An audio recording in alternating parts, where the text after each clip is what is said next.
En busca de una agricultura más saludable, la utilización de fosfitos constituye una herramienta importante para poder aumentar la defensa natural de las plantas y a la vez maximizar el rinde y mejorar la calidad de los granos, siendo estos complementarios con insecticidas y herbicidas tradicionales. Es por eso que desde Brasil, el doctor Marcelo Carmona, un reconocido fitopatólogo de la uva, describe cómo están trabajando desde la universidad para poder incluir a los fosfitos en el manejo de cultivos extensivos.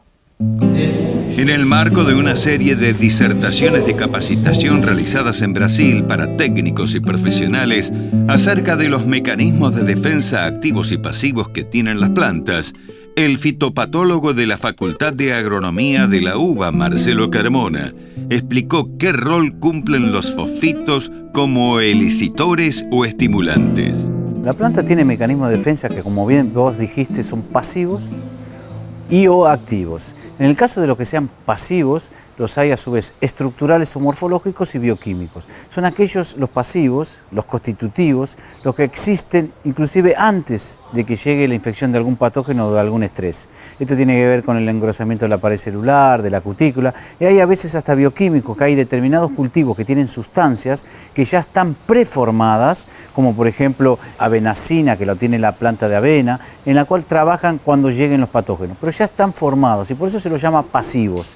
En cambio, los activos se forman frente a la llegada de un estrés o principalmente ante la llegada de un patógeno. Y estos activos también los hay morfológicos, como formación de goma, de tílidis dentro de los haces vasculares para frenar el avance de patógenos vasculares.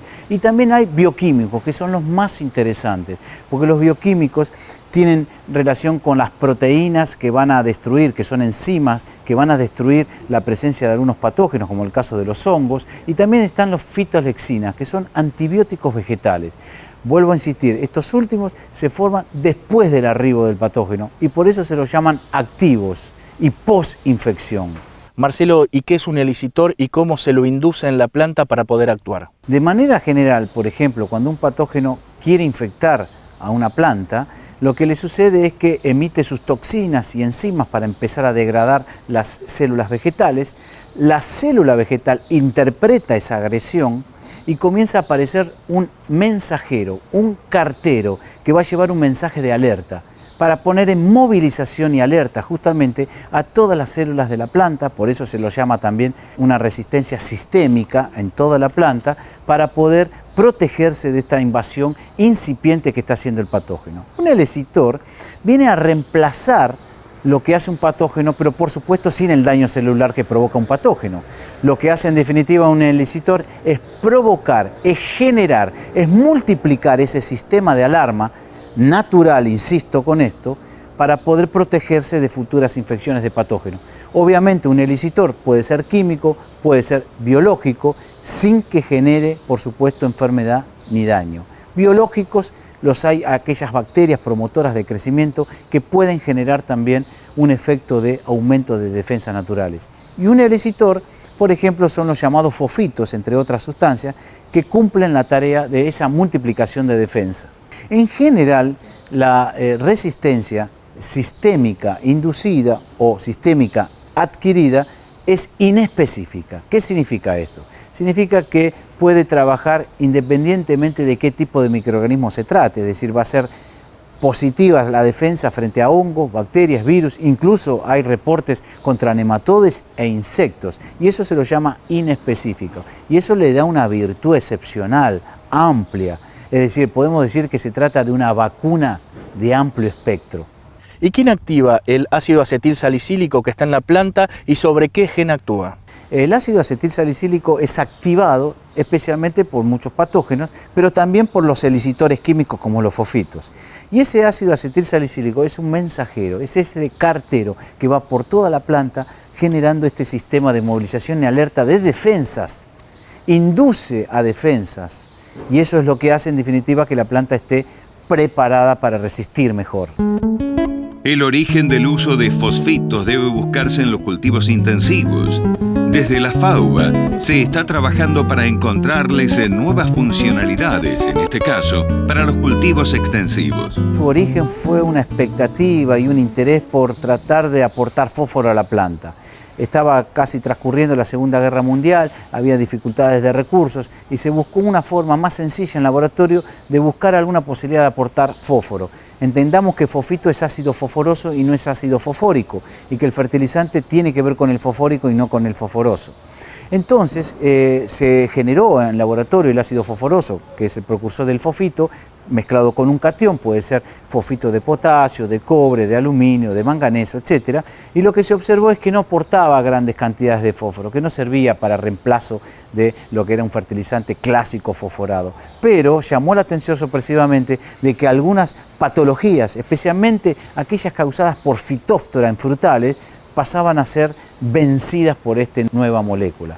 Comenzaron así entonces las investigaciones y se llevó entonces a entender que los fosfitos son verdaderos fungicidas para algunos patógenos, como por ejemplo Phytophthora, Pythium. Y por eso el uso de fosfito ya está anclado, ya está adoptado en el cultivo de papa para Phytophthora infestan, para el caso de tomate también para Phytophthora, también en muchos frutales, para mildew de la vid, todos estos microorganismos que forman parte de los omicetes y que en definitiva estos fosfitos son excelentes fungicidas. Ahora sí, de cara a cara, no tienen que ver las defensas, sino que son verdaderos fungicidas contra este grupo de patógenos. A partir de ese momento, en la Facultad de Agronomía, comenzamos las investigaciones y con convenios con la empresa Spraytec a discutir y analizar por qué en cultivos extensivos no había una tecnología semejante que indujera a una multiplicación de defensas y que la planta en definitiva esté mucho más preparada para resistir los ataques de los patógenos en cultivos extensivos, que son verdaderamente muy importantes y dañinos. Y ahí comenzaron las investigaciones y comenzamos entonces a conocer cuál es el comportamiento de moléculas basadas en fosfito para hongos de suelo en el cultivo de soja, para las enfermedades llamadas de fin de ciclo, para algunas enfermedades de trigo y de maíz también. ¿Y cómo sería la acción de estos fosfitos si se lo aplican los tratamientos profesional de semillas para poder combatir los hongos que hay en el suelo? Uno de los pocos reportes que hay, y si no diría el primero, en tratamiento de semilla en soja a través de fosfito, es el que se generó el grupo que nosotros siempre trabajamos. Estamos hablando de Norma Formento, Mercedes Scandiani, el grupo, por supuesto, de la Facultad de Agronomía, Lisandro Lenzi, del INTA Marco Juárez. En ese trabajo que fue presentado en el Congreso Mundial de Soja, quedó claro también que había posibilidades de investigar la aplicación de fosfito como tratamiento de semilla por primera vez. Y esto era interesante porque como los fosfitos pueden moverse por raíz, se mueven por xilema, pero también por floema, tenerlo ya dispuesto y disponible en la semilla durante la germinación podía generar una cobertura y persistencia mayor al quedarse y moverse en la raíz frente a patógenos habitantes del suelo. Y a partir de ese momento comenzamos algunas investigaciones para macrofomina, para muerte súbita, realmente con excelentes resultados. Estamos en una etapa de experimentación avanzada, estamos evaluando compatibilidad con los inoculantes, porque este es un aspecto esencial. Lo que buscamos es sumar y no desplazar. Y este es un concepto también importante en la agricultura moderna que viene. Inclusive, no solamente con manejo integrado de fungicidas, sino también con bacterias que hagan control biológico. Las bacterias podrían inducir a través de la vía del jasmónico y etileno las defensas, y además el fosfito podría activar por otra vía, que es el ácido salicílico, y por lo tanto tendríamos dos vías de activación de defensas que quizás pueden ser aditivas o sinérgicas, y en eso estamos investigando. Y como activador de defensas, ¿cuál es el tiempo de respuesta que tiene el fosfito de manganeso a lo largo del tiempo? Es muy importante porque en general la activación de la defensa no es eterna, dura un tiempo. Y esa activación de defensa debe ser cuando la infección o no comenzó o comenzó muy poco de infección. Entonces uno puede utilizar un tratamiento de semilla y un complemento foliar posterior para darle durabilidad, persistencia en definitiva en el tiempo a esa activación de defensas. En el caso del fosfito de manganeso que vos estás comentando, tenemos excelentes resultados para todos los hongos habitantes del suelo y que estén justamente siendo patógenos para soja, sea por tratamiento en semilla o sea mezclado con herbicidas clásicos como es el caso de glifosato. Carmona explica cuál es el beneficio que aportan al sistema de manejo estos biopesticidas y cómo pueden complementarse con la acción de los insecticidas y fungicidas tradicionales. Estos biopesticidas, como bien llamaste vos, no deben ser competidores de los fungicidas, sino que son socios y que tienen una seguridad de éxito empresarial, si se puede llamar entre comillas, esta nueva sociedad que pueden tener y estos aliados que van a constituirse en el futuro. En segundo punto, es que van a cumplir tareas diferentes a los fungicidas, porque los fungicidas no pueden moverse por flema y los fosfitos sí. En general los fungicidas no son muy eficientes para los omicetes, la mayoría de ellos. Los fosfitos son excelentes omiceticidas, es decir, fungicidas que trabajan para Pythium, Phytophthora, Peronóspora. En tercer lugar, activan las defensas, cosa que los fungicidas no lo hacen. Activan las defensas naturales, porque hay que recordar que en la naturaleza la enfermedad es una excepción. ¿Por qué es una excepción? Porque una planta es bombardeada por millares de esporas, pero solo uno o unos pocos pueden tener éxito en la conquista de la infección. Y además, fundamentalmente, me faltaba una de las principales virtudes, es que es compatible con el medio ambiente. Y por lo tanto es amigable y por lo tanto hasta uno puede reducir, como ha pasado en papa, la frecuencia e intervalos de fungicidas, que puede ser muy importante para el caso de cultivos como el caso de la papa, en que hay una cantidad de agroquímicos y especialmente de fungicidas que se agregan para el control de Phytophthora infestan. Los cambios que propone la agricultura que se viene muy focalizada en lograr una producción sustentable necesita de prácticas disruptivas. Para ello hay que cambiar los paradigmas utilizados hasta ahora y replantearse el manejo. Ya nos quedamos cortos con innovación, nos quedamos cortos con creatividad. Me parece que hay una mirada más holística que está ausente en el medio agropecuario y especialmente en algunos sectores que tienen que trabajar especialmente con investigación y con tecnología, las dos cosas en conjunto. Creo que se viene una agricultura disruptiva, es decir, de hacer cortes estructurales de pensamiento. Si hay prácticas que no son suficientemente rentables, pero fundamentalmente no son sustentables, deberíamos sacarlas del contexto productivo. Y hay que agregar nuevas, como estas que están aquí, sumando efectos sinérgicos y aditivos sobre aquellas que ya están presentes históricamente en el medio productivo y que son útiles. Es decir, es una agricultura disruptiva, pero que sume estas innovaciones a lo bueno que hay presente actualmente en la producción agropecuaria. Me parece que no hay ya más miradas individuales, aisladas, sino que la mirada debe ser integral y holística. Hay que respetar seriamente las buenas prácticas agrícolas y fundamentalmente el concepto de manejo integrado. El concepto de manejo integrado que históricamente hablamos mucho tiempo y muchos años, pero la verdad que en la práctica no se lleva adelante nunca. Y es hora de que esta agricultura, que propongo que sea disruptiva por cortes y analizar qué está sucediendo en cada paso, empiece realmente a pregonar, pero además aplicar el manejo integrado. ¿Y cuáles son las respuestas de los estudios que tienen del sinergismo que tiene la aplicación de fosfito de manganeso con el glifosato para el control de malezas cada vez más difíciles? El herbicida más utilizado en la historia del mundo pasó a demostrar claramente que también existe debilidades cuando es mal usado o cuando no es acompañado dentro de un programa de manejo integrado. Hoy sabemos los problemas típicos que hay de malezas resistentes y tolerantes, la gran necesidad que hay de modificación de esto.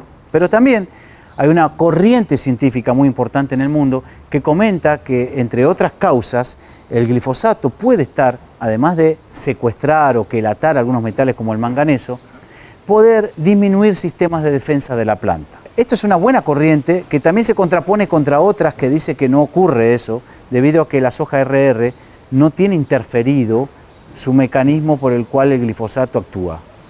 Sin embargo, muchos trabajos y algunos trabajos que hemos estado realizando en la Facultad de Agronomía, estamos comprobando que sistemas enzimáticos, y estoy hablando básicamente de enzimas que trabajan en la defensa, en la protección del daño celular, se ven disminuidas ante alguna aplicación de glifosato y se ven muy aumentadas cuando se aplica la mezcla de glifosato con sustancias que contengan especialmente fosfito de manganeso. Y en esta formulación y en esta mezcla lo que vemos es un aumento significativo de muchas enzimas de defensa y una disminución de enfermedades de raíz, especialmente en el caso de macrofomina, donde la ingeniera Eslegaray está llevando adelante su tesis de maestría en convenio con la Facultad de Agronomía y la empresa Spraytec. Carmona enumera las condiciones por las cuales un fosfito debe ser utilizado de manera óptima para que pueda cumplir su función y la planta pueda expresar todo su potencial. Cuando uno usa un fungicida, piensa al hongo como un centro de atención importante Y es importante la planta y todo lo que puede sucederle, pero son consecuencias indirectas. Puede aumentar la fotosíntesis, puede aumentar su eficiencia en la producción de granos, eso es correcto. Pero cuando uno usa un inductor, estamos trabajando directamente sobre la planta y estamos esperando y exigiéndole a la planta que se defiende naturalmente. Pero la planta tiene un suelo, la planta tiene un genotipo, la planta tiene una nutrición y la planta crece en un ambiente. Son múltiples las variables que tenemos que analizar para valorar el éxito o el fracaso de un inductor. Y por eso vamos a encontrar resultados erráticos porque no han sido controladas algunas de estas variables para poner en evidencia justamente cuál es la participación activa de un verdadero inductor. Dicho de otras palabras, un inductor podría utilizarse, por ejemplo, en mezclas con fungicidas, en mezclas con herbicidas, siempre y cuando la planta no esté suficientemente estresada, no haya situaciones de nutrición exageradamente graves de déficit o que no haya un ambiente contraproducente.